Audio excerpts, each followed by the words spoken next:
श्री निम्बार्क श्री हरिव्यास। महाप्रेमोन्मिलन। बोले इस श्लोक में कल आचार्य चरण ने बताया कि निखिल रस के आधार श्री लाल ललना जी है और सर्वे काव्य कथा रसाशय। सभी काव्यों में शरद और बसंत ये रस के मूल स्थान बताए। जहाँ रस का वर्णन किया तो शरद और बसंत का पहले वर्णन किया। बोले इसी तरह से गीत गोविंद में भी बसंत का वर्णन है और इसमें प्रधानता स्वामिनी लाल सर्व प्रकार से रस का पर्यावसन इन्हीं में है। तो रस के मूल आधार बोले श्री लाल ललना जी है। अब आचार्य चरण कह रहे हैं क्वाहम मूढ़मति क्वम नाम परमानंदे कसारम रसः श्री राधा चरणानुभाव कथया निश्यम दमाना गिरह लग्ना गो कोमल कुंज पुंज विलसद वृंदा टवी मंडले क्रीड़च्छी वृषभानुजा पदनख ज्योति छटा प्रायश। आचार्य चरण कह रहे हैं क्वाहम मूढ़मति, कहाँ मैं मूढ़मति और कहाँ स्वामी जी का इतना उच्च महिमा, कहाँ उनका इतना उज्जवल रस और कहाँ मेरी मति। भला मैं उनका वर्णन कैसे कर सकता, किस प्रकार से उनका वर्णन करूं, इस रस रीति का मैं वर्णन कैसे करूं। जब आचार्य चरण अपने तरफ देखते हैं तो अपने को न्यून मानते हैं, अपनी न्यूनता को देकर कहते हैं कि इस पदार्थों की कहने की योग्यता नहीं है। बोले आचार्य चरण इस बात को क्यों कह रहे हैं? क्योंकि दैन्यता का संचार है, वो दैन्य है। दैन्यता के वशीभूत होकर इस बात को कह रहे हैं कि काहम मूढ़मति क्वम नाम परमानंद सारम। बोले दैन्य संचारी भाव अति सुख देने वाला है। जितनी दैन्यता आएगी, जितनी दैन्यता आएगी बोले उतना ही आपको अति का सुख मिलेगा और जितना अहंकार आएगा उतने आप इस वस्तु से दूर होते जाएंगे। तो इसमें दैन्यता बहुत जरूरी। तो आचार्य चरण तो देखो निरंतर युगल किशोर जी के साथ रहते हैं और वहीं से आए हैं सखी रूप से, वहीं सब कुछ जानते हुए भी कह रहे वहां मूड में सब कुछ उनको सब कुछ प्राप्त है, सब कुछ जानते हैं, फिर भी ये दैन्यता का संचार है।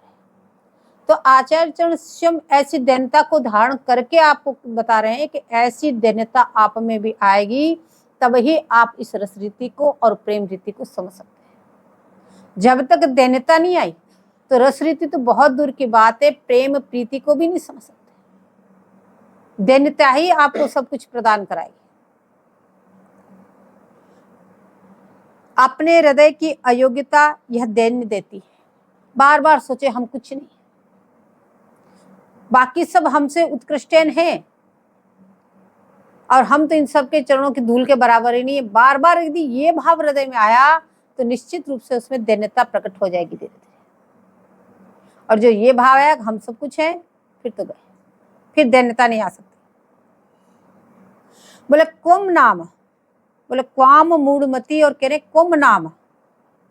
बोले उनका नाम रूप गुण लीला कैसी है? बोले परमानंदेक सारम रस, सच्चिदानंद गंध स्वरूप है उनका नाम रूप गुण लीला। बोले सब सच्चिदानंद स्वरूप है। तो उस सच्चिदानंद स्वरूप के कहने के लिए मेरे पास इतनी योग्यता कहाँ है, मेरे पास ऐसी वाणी कहाँ है? बोले ऐसी दैन्यता का संचार कर रहे आचार्य। आह्लाद का भी सारांश इसमें है, आह्लाद स्वरूप है, बोले उसका भी सार रूप इसमें है। तो मैं भला इसका वर्णन कैसे कर सकता?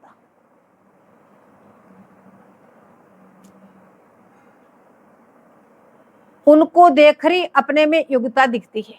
जब उनका इतना उत्कृष्ट स्वरूप दिखता है तो आचार्य चरण अपने आप में दैन्यता को धारण करते हैं कि कहाँ युगल प्रिया, कहाँ उनकी प्रेम प्रीति, कहाँ उनकी रस रीति। भला मैं उनका वर्णन कैसे कर सकता हूँ? मेरे में तो ऐसी योग्यता ही नहीं, जबकि सर्व सामर्थ्य होते हुए भी ये दैन्यता का संचार है। दीन हुए बिना ये वस्तु प्राप्त नहीं हो सकती। जब तक दैन्यता नहीं आएगी आप इस रस को धारण नहीं कर सकते। जो सबका जो सार वही है। बोले सबका सार कौन है? बोले श्री राधा स्वामी जी सबका सार का सार स्वरूप है। इसलिए आचार्य चरण कहते हैं लावण्य सार रस सार सुखेक सारे। स्वामी जी की प्रत्येक क्रिया है बोले प्रेमानंद स्वरूप है, प्रेमानंद की भी सार स्वरूप है।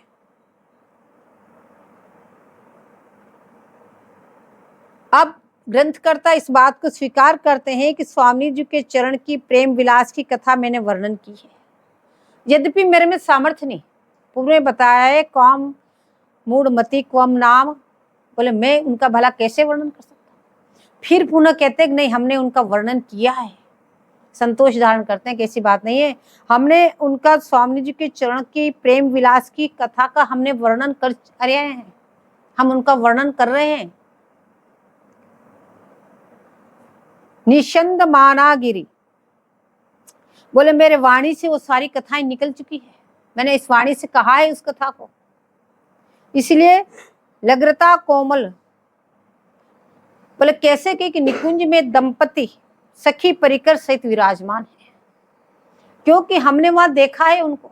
आचार्य चरण कह रहे हैं कि हमने वहां देखा है निकुंज मंदिर में युगल किशोर जी सखी परिकर के साथ प्रसन्न चित्त से विराजमान है। बोले और मेरी भी वाणी वहां जाकर के लगती है, मेरी वाणी और किसी का उच्चारण भी नहीं करती। मेरी भी वाणी जहाँ युगल किशोर जी निकुंज मंदिर में सखियों परिकर के साथ जहाँ विराजमान है, मेरी भी वाणी उन्हीं का गुणानुवाद करने के लिए उतावली है। मेरी भी वाणी उन्हीं का गुणगान करती है और कुछ नहीं गाती। प्राय करके मेरे सब वचन का उद्देश्य, बोले रास्ता वृषभानु नंदिनी की पदनक छटा से उस निकुंज में ही जाती है। आचार्य चरण कह रहे हैं मैं जो भी कुछ तुमसे कह रहा हूं या मेरी वाणी जो भी कुछ बोल रही है उसका एकमात्र उद्देश्य ये है कि स्वामी जी के चरणक पद छटा की प्राप्ति कैसे हो, उसका रास्ता बता रही है। इसी उद्देश्य से मेरे वाणी से मैं ये सब कुछ कह रहा हूं। प्राय मुझे जो कुछ दिखी, बोले वह उस चांदनी प्रकाश से, बोले प्यारे जी की कृपा से मुझे जो भी कुछ दिखा, जो भी कुछ प्राप्त हुआ, बोले एकमात्र स्वामी जी की कृपा से मुझे प्राप्त हुआ, उनकी नखमणि की छटा से मुझे प्राप्त हुआ, उनकी नखमणि के प्रकाश से मुझे ये सब वस्तु मालूम पड़ी, न तो मैं कहाँ जानता। तो कह रहे हैं कि तो इसमें मेरा कोई वो उदारता नहीं, ये तो स्वामी जी की चरणों के छटा का प्रभाव है, तुम्हें ऐसा कह पाया। इसलिए अपने आप को कह रहे हैं वाहम मूढ़मति क्वम नाम परमानंद नंदेक सारम रस।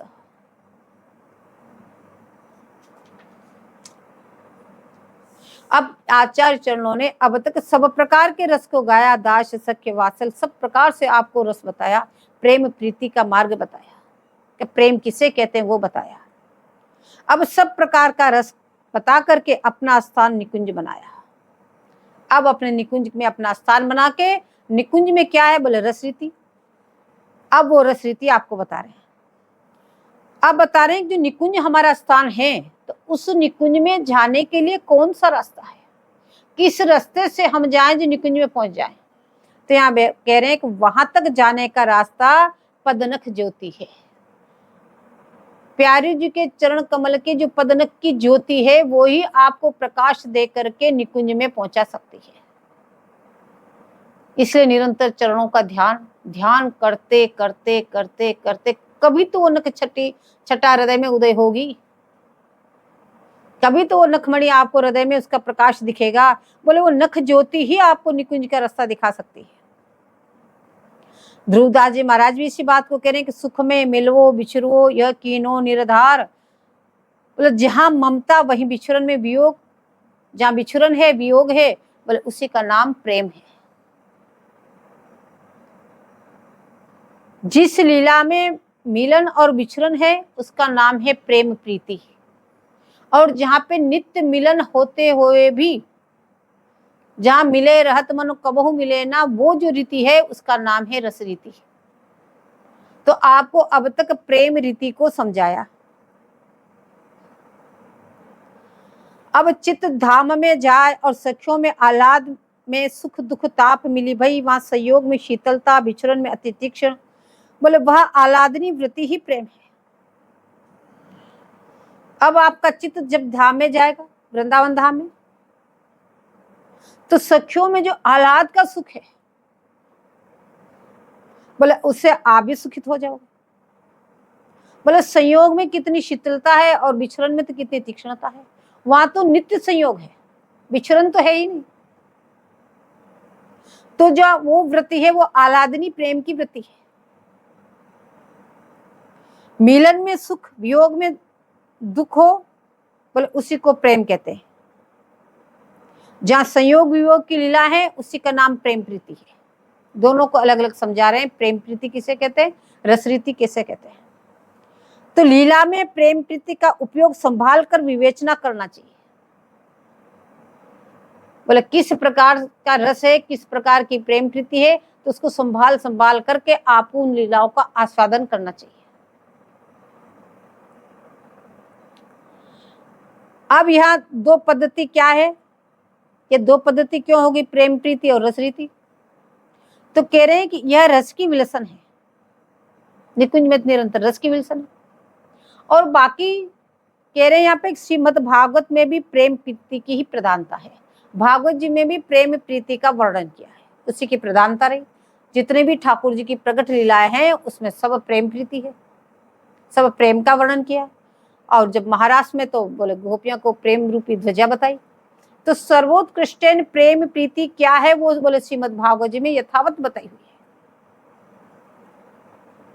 और वो लीलाएं जो प्रेम प्रीति की वो कहाँ है, बोले प्रकट प्रकाश की लीलाएं।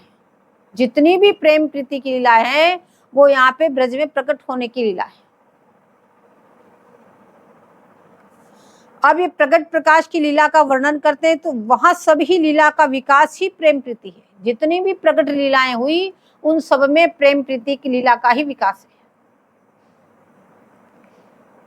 तो ये सब बातें कहने का प्रयोजन क्या है, बोले रसास्वादन कराना ही प्रयोजन है। जब आप प्रेम प्रीति को अच्छी तरह से समझ जाओगे तब ही आप रसास्वादन कर सकते हैं। तो रसास्वादन कराने के प्रयोजन से आचार्य चरणों ने ये प्रेम प्रीति को इस तरह से अच्छी तरह से आपको समझाया। अब ये प्रेम प्रीति और रसरीति ये भी दोनों अखंड हैं। ऐसे नहीं कि प्रकट हुए थे जब ये प्रेम प्रीति थी, अब नहीं है कहीं। ये प्रेम प्रीति भी अखंड है और रसरीति भी अखंड है। सभी आचार्य यही बात बताते हैं।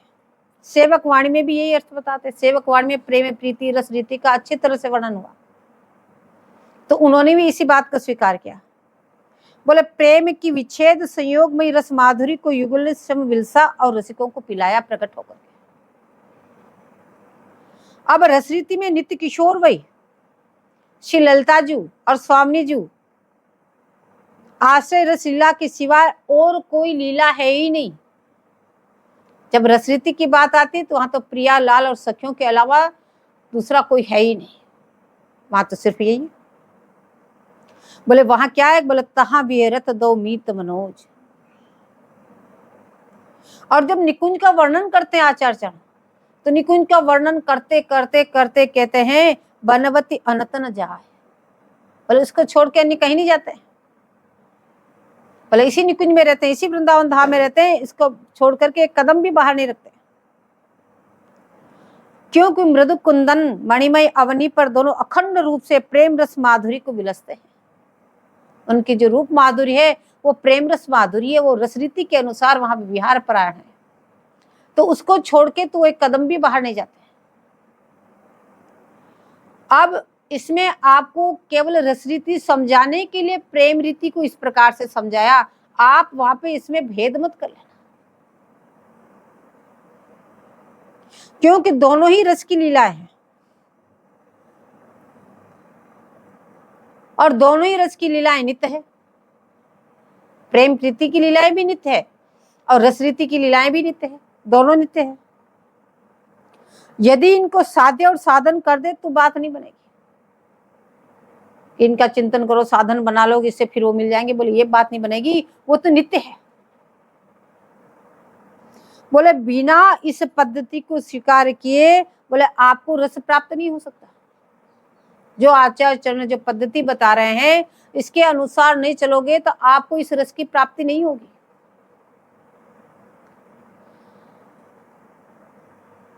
बोले प्रेम का स्वभाव ही ऐसी विल्सन का है, जो प्रेम प्रीति सुनकर जब रस से हृदय गले और द्रवीभूत हो जाए। बोले ये प्रेम प्रीति का वर्णन सुन सुन के आपका हृदय विगलित हो जाए, आपका हृदय पिघल जाए, गलित हो जाए। उसी द्रवीभूत हृदय में आप रस रीति को समझ सकते हैं, अन्यथा नहीं। जब तक आप इस तरह से प्रेम प्रीति के द्वारा अपने हृदय को विगलित नहीं कर लेते, तब तक यह रस रीति आपके समझ में आ ही नहीं सकती। इसलिए युगल किशोर जी ने प्रकट होकर प्रेम प्रीति का प्रकाश चारों तरफ फैलाया कि प्रेम किसे कहते हैं, प्रेम रीति क्या है। जब प्रेम की कक्षा आप पढ़ोगे तभी तो रस रीति में आप जाओगे। पर इसका अर्थ ये नहीं कि आप किसी प्रेम रीति के रास्ते को छोटा समझ लो या रस रीति को छोटा बड़ा समझ लो। वो दोनों ही समान रूप से हैं। क्यों? तत्वगत रूप से वो ही इष्ट हैं, वो ही इस रस विलास को कर रहे हैं। प्रेम प्रीति भी वही निभा रहे हैं, रस रीति की लीला भी वही बता रहे हैं। प्रकट प्रकाश की लीला भी नित्य है। जो प्रकट में आके युगल किशोर जी ने लीलाएं की, बोले वो भी नित्य है।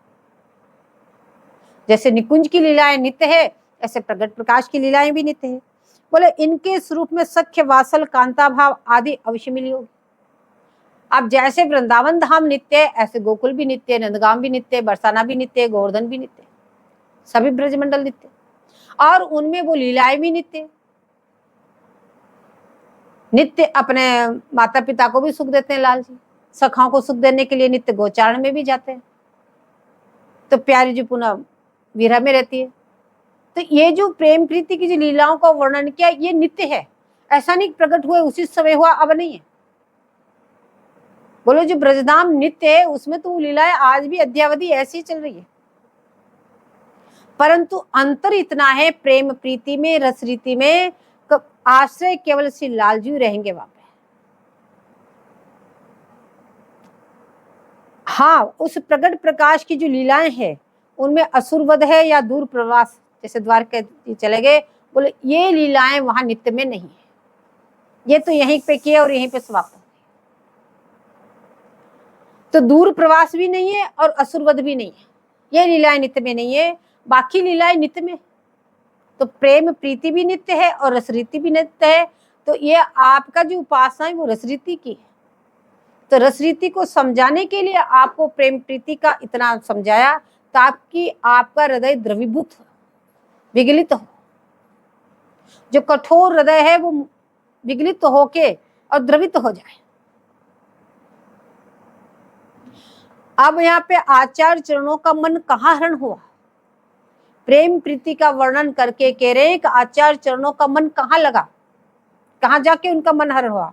तो कह रहे अन्योन हास परिहास में। बोले जहां अन्य शास्त्र की गति नहीं, बोले केवल दोनों युगल किशोर जी श्रुत युद्ध में निमग्न है, निरंतर नित्य विहार परायण है। और उस श्रुत युद्ध में बोले मल युद्ध सा द्वंद्व दोनों में जहां मचा रखा है, बोले वहां आचार्य चरणों का जाकर के मन हरण हुआ। अब ऐसा जो ये देश है, इस देश को ये जीव कैसे प्राप्त करे? भाई ये तो साधारण जीव है इस जगत के, इन जीवों को ये रस कैसे प्राप्त हो, इस रस की प्राप्ति कैसे हो? इसके लिए आचार्य चरण बता रहे हैं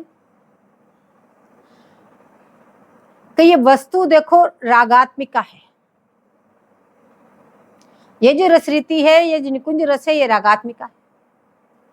और जगत जीव को इसमें प्रवेश करने का मार्ग भी बोले रागानुगा भक्ति ही है। अगर जगत का जीव इस रसरीति को निकुंज में प्रवेश करना चाहता है तो उसके लिए भी ये रागानुगा भक्ति है। इस रागानुगा भक्ति को करेगा तो ही वो इस रस की प्राप्ति कर सकता है। तो रागात्मिका में परिकर कौन है? बोले सखिया, आठों युथेश्वरी जो ललतादी आदि। तो इन युथेश्वरियों के चरणाश्रय लेकर ही आपको इस रागानुगा पथ पे चलना पड़ेगा। अब आपको ये रस जीवों को कैसे रस प्राप्त हो, तो रास्ता बताया पहले। बोले ये रस, ये जो रास्ता है रागात्मिका है। रागात्मिका आपको भक्ति करनी पड़ेगी। और रागात्मिका में परिकर कौन है?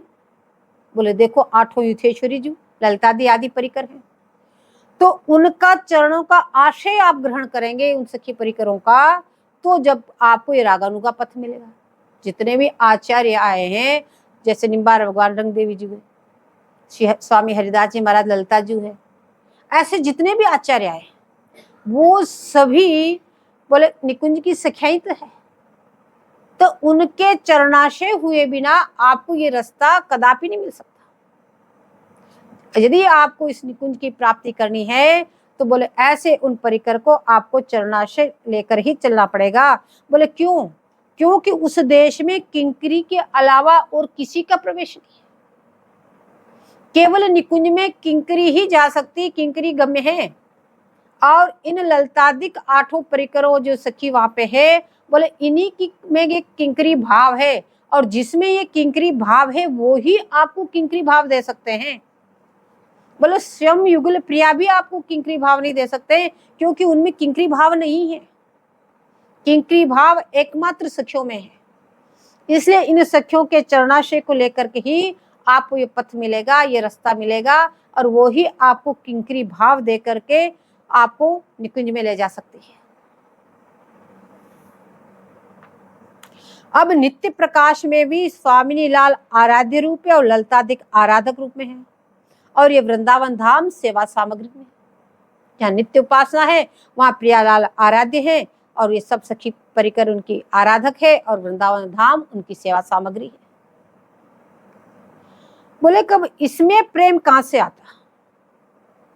ब्रज में आपने प्रकट होकर प्रेम रीति को किया, अब यहाँ पे 3 चीज बता दी कि आराध्य और आराधक और सेवा सामग्री। बोले इनमें ये प्रेम कहां से आया? तो बोले आचार्य जाचत जगत रति पल माशा।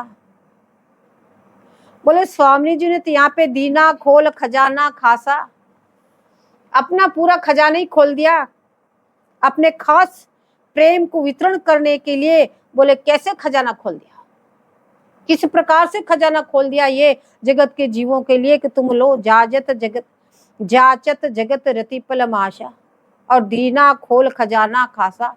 बोले इस रस रीति के लिए खजाना खोल दिया। बोले कैसे खोल दिया? बोले अपने नित्य परिकर ललतादिक आदि समस्त सखियों को जगत में भेज दिया। बोले तुम जाओ और जगत के जीवों को इस खजाने की वस्तु को लुटाओ, दे उनको। तो ललतादि आदि सखियों को संसार में भेज दिया। क्यों? क्योंकि प्रेम की मूल स्वरूपा तो श्री लाडली जी है। बोले इनकी बोलन में जब लड़ेती जी बोलती है, मंद मुस्काती है, उनकी हसन में बोले उसी प्रेम का विकास होता है। झड़ झड़ के उनके मंगल विग्रह से प्रेम टपकता है, और वो स्वयं प्रेम के स्वरूप है। इसलिए प्रेम के बिना युगल की प्राप्ति ही नहीं है। इसलिए आपके हृदय में प्रेम उदय हो, प्रेम उदय हो, इसके लिए इतनी प्रेम रीति का आचार्य चरणों ने वर्णन किया। जब तक प्रेम उदय नहीं होगा, क्योंकि वो प्रेम की है, वो स्वयं प्रेमी है और स्वयं वो प्रेम स्वरूप है, इसलिए आपको भी वो प्रेम से ही मिलेंगे। इसलिए आपके हृदय में प्रेम उदय होना चाहिए।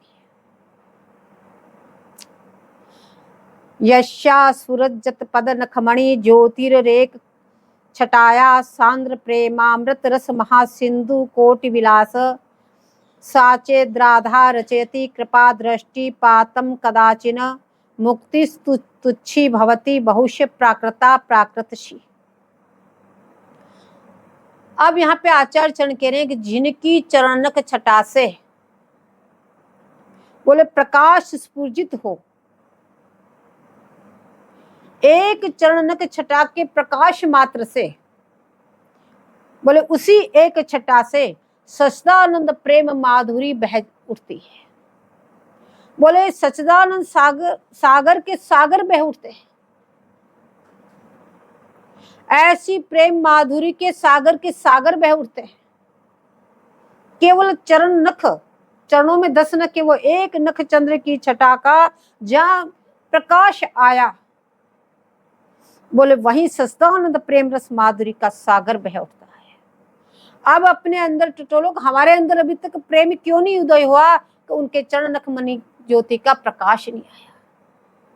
अब वो प्रकाश हमें कैसे मिलेगा, क्या करें कि हमें वो प्रकाश हमें भी मिले। बोले निरंतर उनके रूप का चिंतन करते हुए, बोले जैसे लाल जी याचना करते हैं कि तो पद पंकज को सदा रहो जो मधुकर हो, ऐसे अपने मन को उनके चरण कमलों को भंवरे की तरह मंडराते रहो, निरंतर उनके चरणों का चिंतन करते रहो। एक न एक दिन आपके हृदय में भी वो नखमणि का प्रकाश उदय हो ही जाएगा। और जिस दिन नखमणि का प्रकाश उदय हो गया, उसी दिन आपके अंदर प्रेम उदय हो जाएगा और अति की दैन्यता आपके अंदर आ जाएगी।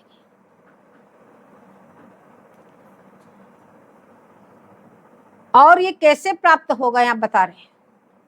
बोले यदि कृपा करके किसी प्रकार से, यदि वो कृपा करे स्वामी जी, और जो उनके ऐसे निजी जन हैं, बोले उनसे अपने जन का संबंध प्रदान कर दे, एक संबंध जोड़ दे। बोले उस संबंध को से भी कोटान कोट प्रेम माधुरी सागर तुम्हारे हृदय में बहने लगेंगे। जो उनके निजी जन हैं, उनसे आपका संबंध जोड़ दे। अब आप सोच रहे होंगे कि हमने जब दीक्षा ग्रहण की, जब भी संबंध जुड़ गया हमारा, तो अभी तक ये प्रेम लहरी उदय नहीं हुई। बोले उसका कारण है कि आपने अभी तक अपने हृदय को विगलित नहीं किया। तो ये बात आचार्य ने पहले ही बताया है, पहले इस हृदय को पिघालो, तब तो पिघली हुई वस्तु किसी सांचे में डलेगी और उसकी सफाई होगी पिघली हुई वस्तु की। तो अपने हृदय को पहले विगलित करो, तो इतने जन्मों का जो सब कुछ है वो निकल जाएगा। बोले फिर बोले उनके जो जन का संबंध यदि स्वामी जी कृपा करके किसी घुमा फिरा के योनि सीधा किसी प्रकार से उनका संबंध कैसे न कैसे जोड़ दे, तो कह रहे एक न एक दिन कोट्यान कोट प्रेम माधुरी सागर तुम्हारे हृदय में बहने लगेंगे। जब प्रेम सागर आपके हृदय में बहे, तब ही आपका अर्थ धर्म काम मोक्ष आपको तुच्छ प्रतीत होगा। उसके पहले आपको वस्तु तुच्छ प्रतीत नहीं होगी। अगर जब तक प्रेम उदय नहीं हुआ, तब तक तो उन चीजों के लिए आपके हृदय में लालसा बढ़ती रहेगी।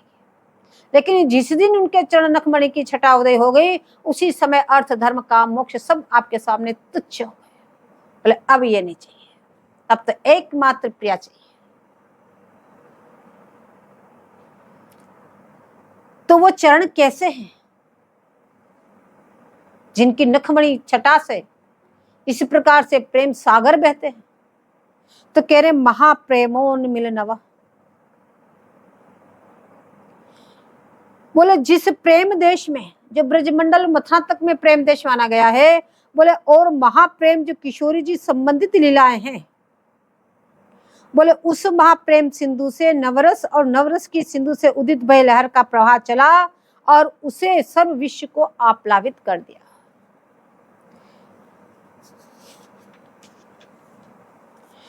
बोले जो आया सब उसी में डुबा दिया, प्रकट होके पूरे ब्रजमंडल को इस प्रेम रस में डुबा दिया, और जो आपकी शरण में आया उसको भी इसमें डुबा दिया।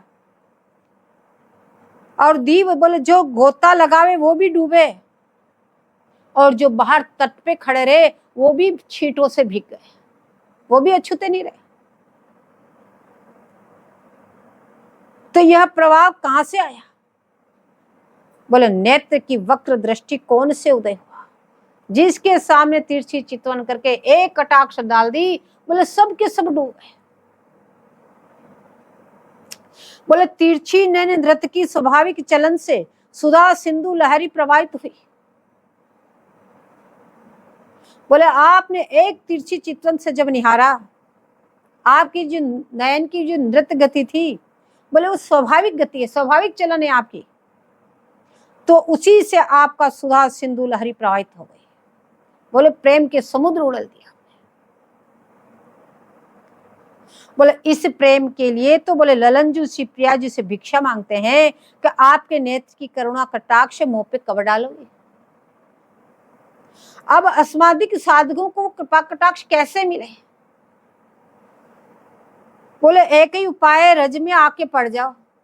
निरंतर यही विचरण करती है, निरंतर यही लीला विलास परायण है, कभी न कभी आपके ऊपर वो तिरछी चितवन निश्चित रूप से आ जाएगी, तो आपको भी उसी रस में डुबा देगी।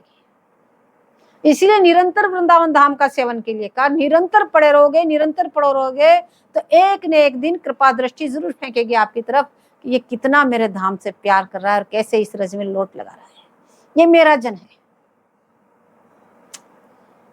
अब आचार्य चरण कहते हैं, श्री गोपेंद्र कुमार मोहन महाविद्येश सूरत माधुरी सारसकार रसाबुल राशि सहज प्रसंदी नेत्रांचले कारुणाय कटाक्ष भंगी मधुर स्मेरा नना भोरुहे हाहा स्वामिनी राधिके मई कृपा दृष्टि मनांगी निक्षिप।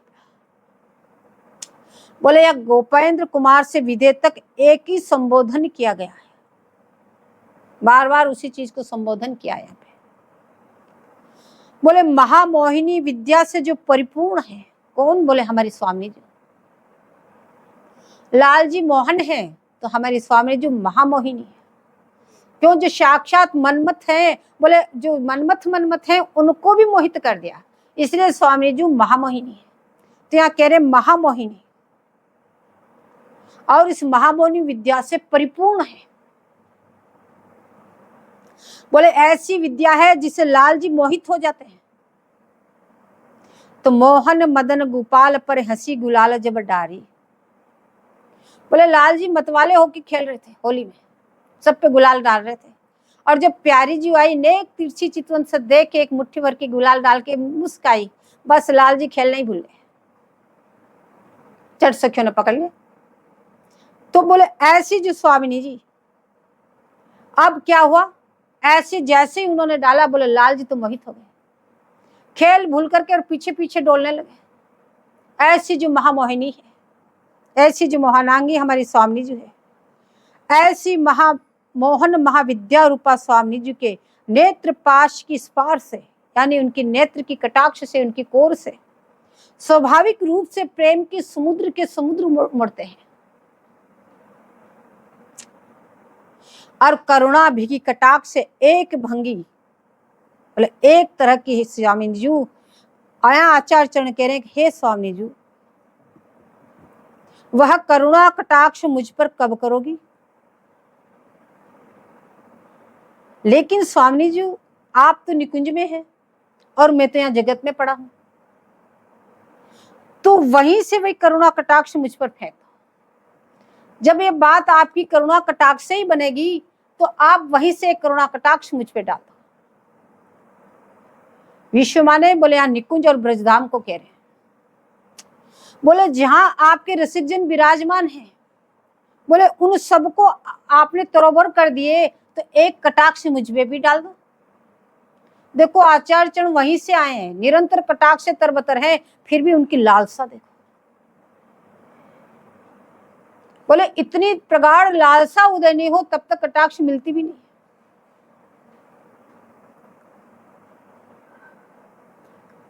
लावण्यामृत वार्ताया जगदीदम संप्रावयतिम शरद्राका चंद्र मनंतमेव वदन ज्योत्सना भीरा तन्वती श्री वृंदावन कुंज मंजु ग्रहणी कापयशी तुच्छा महो कुर्वाणाखिल साध्य साधन कथाम दत्वा स्वदास्योत्सव। अब श्री प्यारी जी और श्री ललन जी दोनों निकुंज में विराजमान हैं और सखियों से बतरा रही है, कुछ बातें कर रही है। आचार्य चरण उस बात का वर्णन कर रहे हैं। बोले किस प्रकार से वो स्वामी जी उदार मना विराजमान है और लालजू भी विराजमान है। तो कभी लालजू से बात कर रही है, कभी इस किंकरी से बात कर रही है, तो कभी उस किंकरी से बात कर रही है, ऐसे बतरा रही बैठी बैठी, सभी बात सुन रहे हैं। बोले उससे वृंदावन विश्व प्रभावित हो रहा है, पूरे वृंदावन में प्रकाश जगमग जगमग हो रहा है। बोले क्यों? कभी लाल जी के मुंह देखती, कभी ललता जी के मुंह देखती, कभी रंगदेव जी के मुंह देखती, तो इधर उधर मुंह घुमाने से बोले अनंत शरद चंद्र का प्रकाश फैला रही है, चारों तरफ वो प्रकाश फैल रहा है। चारों तरफ घूम घूम के बात करिए अपने मुखारविंद को घुमा के। बोले ऐसा प्रकाश क्यों फैल रहा है? बोले कोई वहां पे वृंदावन निकुंज की सब अधिकार वाली इस वृंदावन की घरवारी विराजमान है, इसलिए ऐसा प्रकाश वहां पे फैल रहा है। बोले उन्होंने अपनी वचन माधुरी से पूरे वृंदावन को प्लावित कर दिया। रस में डुबा दिया, और वे दासोत्सव भाव दत्वा दे दीनी, और इसीलिए तुम्हारे हृदय में दासता है और उनके मुखारविंद को देखने का भाव उदय हो। हे भाव दासता का, लेकिन इस प्रकार से वो बात कर रही है, बतरा रही है, तो यहाँ पे उस मुखारविंद का देखने का भाव उदय हो गया। बोलो जिनको उन्होंने अपनी दास्ता दी है, उनके हृदय में उनका मुख देखने का और वचन सुनने की लालसा तो बढ़ी जाती है। बोले जिन्होंने जिसकी दास्ता स्वीकार कर ली, बोले उससे तो बात करने का भी मन करता है, उनकी वाणी सुनने का भी मन करता है, उनके मुखारविंद को देखने के भी वर्णन करता है, मन करता है उनका बार बार। और वो बार बार उनके वचन सुनने की इतनी तीव्र लालसा बढ़ती है कि और साध्य साधन की कथा उनके लिए तुच्छ हो जाती है। फिर वो इतने प्रगाढ़ उस रस में डूब जाते हैं कि बार बार उनकी मुख माधुरी का वर्णन सुनेंगे या उनकी बतरान को सुनेंगे, जो साध्य और साधन की कथा है वो उनके लिए तुच्छ हो जाती है। अब तो वो उसी में निमग्न हो जाते हैं। अब यहाँ कह रहे हैं कि तुम मुख माधुरी का अवलोकन की इच्छा करो, तुम भी ये इच्छा करो कि उनके मुखारविंद की हमें कब दर्शन होंगे। देखो तुम भी इतने ही लालायित होकर के, लालसा युक्त होकर, पहले बताया इतनी दैन्यता होनी चाहिए, जहां पे मैं कुछ हूं ये आया तो फिर कुछ काम नहीं बनेगा। हम तो कुछ है ही नहीं, इस बात को समझ लो। हमारे में कोई सामर्थ्य नहीं, कोई योग्यता नहीं, लेकिन एक चीज है, हम उनके दास हैं, बस हम उनकी दासियां हैं। अब तुम इस भावना को लेके और फिर उनके मुख माधुरी की अवलोकन करने के लिए बार बार लालसा प्रकट करो। हे स्वामी जी, हमें कब आपके उस मुख माधुरी के दर्शन होंगे। हे प्रिया जी, हमें कब आप वो छटा दिखाओगे। बोलो जिन्होंने समस्त ब्रजमंडल को भिगा रखा है, पूरा ब्रजमंडल ऐसे प्रेम में तरबतर है, तो क्या उनका यदि तुम नाम गुण गाओ तो तुम पर भी वही करुणा कटाक्ष निश्चित हो। तुम उन्हीं का नाम ले रहे हो, उन्हीं का गुणगान कर रहे हो और इसी वृंदावन धाम में पड़े हो, तो क्या तुम पे वो कृपा नहीं करेगी। जब उन्होंने समस्त ब्रजमंडल को भिगा दिया तो क्या तुम उस कृपा से वंचित रह जाओगे। बोले निश्चित रूप से तुम पे भी कृपा होगी। जब सब भीग गए तो क्या तुम सुखे ही रह जाओगे। जब सबको भिगाया, लता पता पशु पक्षी सबको उस प्रेम रस में डुबा दिया, तो क्या तुम अकेले यहाँ सूखे पड़े रह जाओगे। बोले तुम भी इस प्रकार से लालसा युक्त होके पड़ जाओ, बोले निश्चित रूप से तुम भी भीग जाओगे। यहाँ कह रहे अवश्य भिगोगे, अवश्य। बोले महाप्रेम के लक्षण, जहां महाभाव मूर्तिवंत श्री स्वामी जी है। बोले महाभावी स्वामी जी मूर्तिवंत है। क्षणम सित कुर्वन्ति क्षणमथ मध्वा वे पथुमति, क्षणम श्याम श्यामेत्य मुमभि लंपति पुलकिता, महाप्रेमा कापी प्रमद मदनोन हास, रसदा सदा नंदार मूर्तिर्जयति वृषभानो कुलमणि। अब यहाँ पे आचार्य चरण कह रहे हैं उस वृषभानु कुलमणि की जय हो, जय हो, जय हो, जय जयकार कर रहे हैं। बोले प्रकट होते ही समस्त वृषभानुकुल में प्रेम रस का सागर बहने लगा। बोले जैसे ही आप प्रकट हुई, बोले पूरे वृषभानुकुल में जितना ही था, बोले सब में प्रेम के आनंद की बढ़वार आ गई। वो स्वयं नहीं सोच पाया कि इतना प्रेम हम में कहां से उमड़ रहा है। ऐसे प्रेम की बाढ़ आ गई। और ऐसे जब बाल लीला करते करते प्रकट होने के बाद जब किशोर अवस्था में आई तो ब्याह हो गया। नंदगांव में बिराजी, बोले सावन का महीना। तो नंदगांव में से एक बंजारा बरसाने से एक बंजारा नंदगांव में आ गया। स्वामी जी ने उनको देखा तो बंजारा को देख के पहचान गई, ये तो हमारे बरसाने का है। जरोखे से पास में बुलाया और उससे बातचीत की। बोले सावन का महीना आ गया, सब जगह झूले डल चुके हैं, सभी अपने अपने विहर में जाके झूले झूल रही है। क्या हमारे मैया बाप हमको भूल गए। क्या श्रीदामा को हमारी याद नहीं रही। ऐसे उलाना देने लगी। और बंजारे की लीला इतनी वीरा है, एक बार से दोबारा नहीं देख पाए, हृदय को फाड़ दिया। ऐसा प्रलाप किया स्वामी जी ने, ऐसा प्रलाप किया। अब उलाना तो भेज दिया। अब बंजारा वहां से चल के बरसाने पहुंचा, वहां जाके मैया बाप को भैया को उलाना दिया, फिर वहां से तैयारी करी, भेंट वेट लेके फिर नंदगांव आए। जब तक समय लगा तो स्वामी जी ने इतना प्रेम उड़ेला, कह रहे जब बोले अभी तक भैया आया नहीं, तो महल से ऊपर छत पे चली गई, और नंदगांव की छत से बरसाना दिखाई देता, बरसाने की छत से नंदगांव दिखाई देता। और जैसे ही बरसाने की लता पता सबको देखी और बरसाना दिखा, तो स्वामी जी बोले वही मूर्छित हो गई। इतना प्रेम उमड़ा कि बरसाने को देखते मूर्छित हो गई, और मूर्छित होकर गिरने लगी। जट सखियों ने संभाल लिया और संभाल के नीचे ला करके उनको चेत कराया। अब स्वामी जी बोली कि हे सखियों, मुझे बरसाने की लता पता अत्यंत प्रिय है। अब उन्होंने जो प्रेम दिखाया, उस प्रेम के लिए आचार्य कह रहे हैं जयति वृषभानुकूल मणि। बोले जय हो वृषभानुकूल मणि की, जय हो जय हो जय हो, जय जयकार कर रहे हैं। और जब भैया लेने के लिए आया तो बरसाने से वो कितना प्रेम करती है स्वामी जी।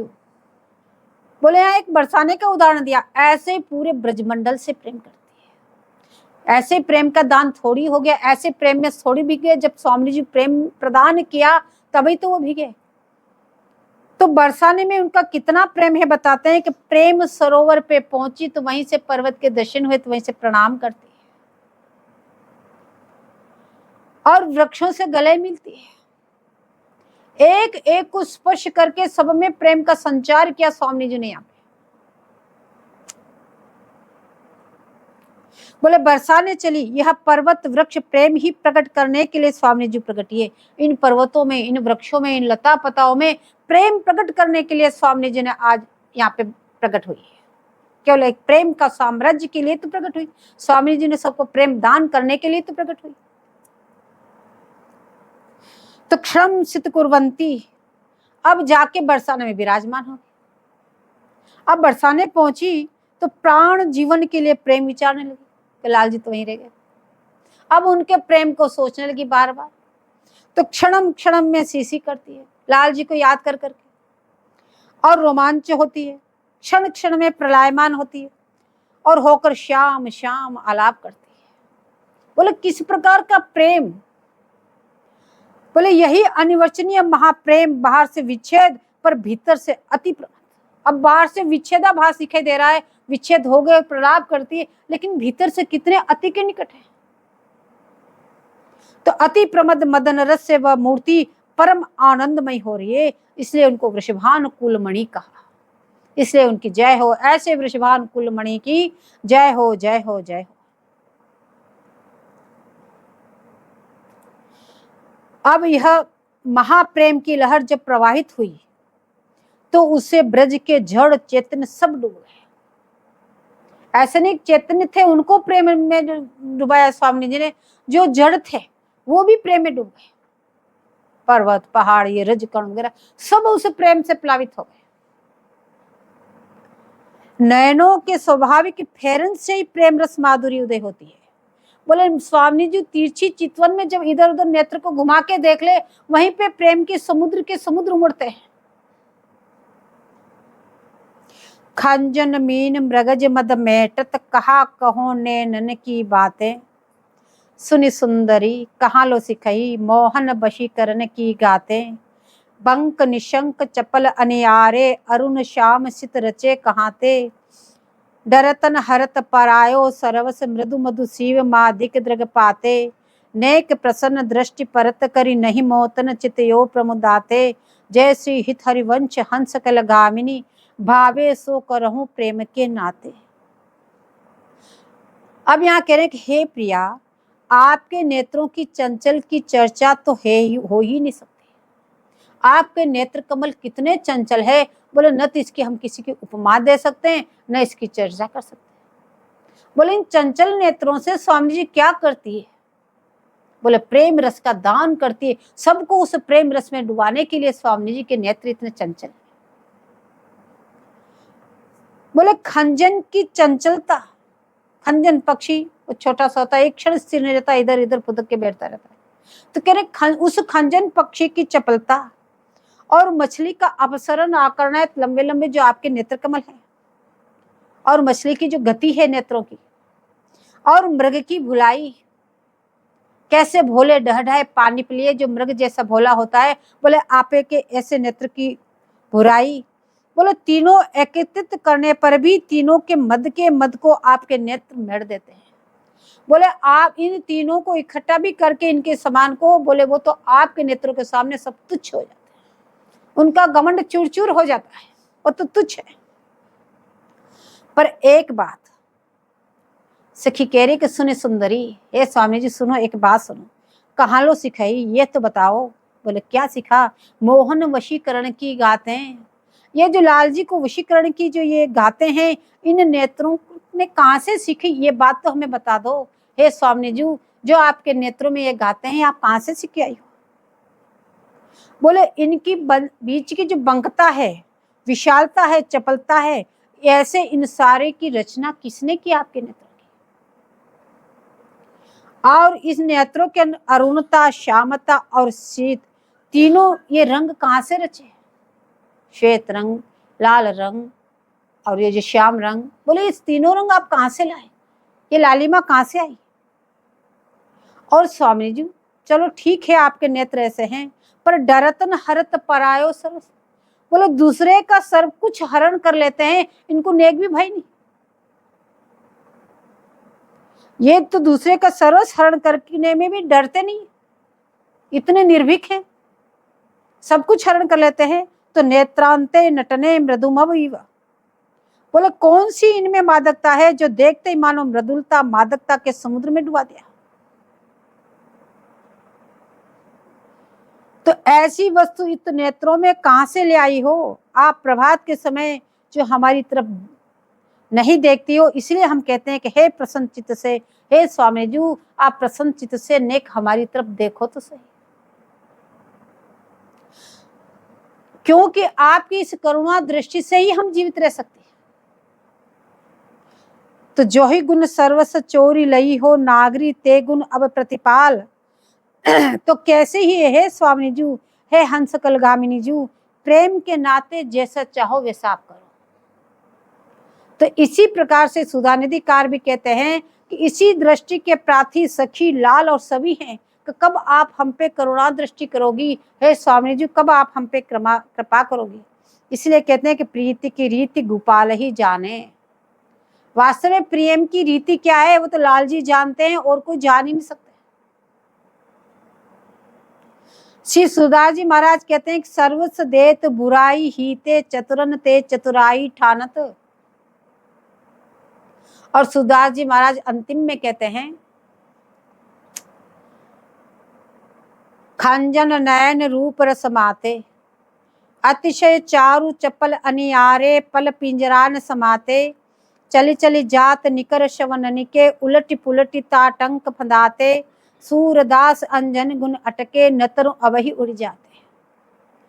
जब सूरदास जी महाराज का अंतिम समय आया तो वल्लभाचार्य जी को जाके किसी ने सूचना दी कि आज वल्लभ कुल का जहाज डूब रहा है। तुरंत समझ गए, तुरंत आप पास में आए और सूरदास जी का मस्तक अपनी गोदी में रख के ऊपर हाथ फिराते हुए बोले कि सूरदास जी आपको क्या दिखाई दे रहा है?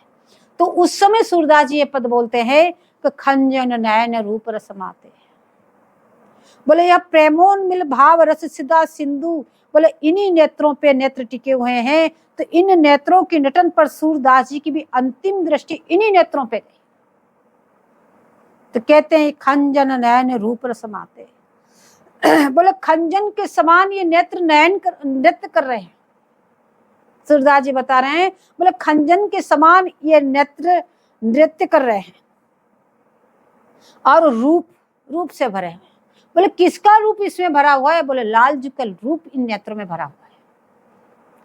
और रस, बोले श्याम रस से यानी श्रृंगार रस से परिपूर्ण।